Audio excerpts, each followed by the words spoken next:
diaturi selak apa kiprah sik monggo ricik-ricik Solo Mas Gareng arep ben kiprah monggo ayo kiprahke monggo ayo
sing pancen angel digoleki ning nggon garing-garing liyane ngono. Heeh.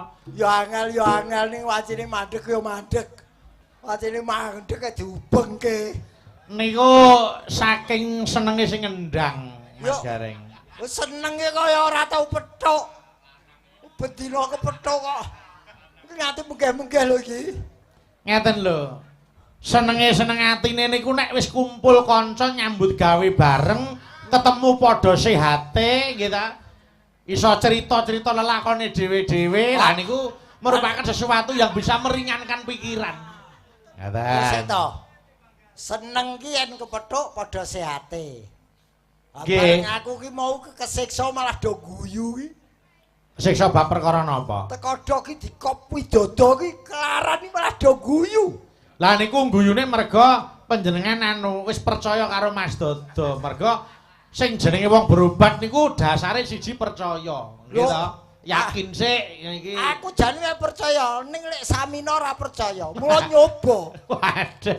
Wah. Lah iya aku ki ngene lho Mas, aku ki nyambut gawe ning Sragen ki seneng.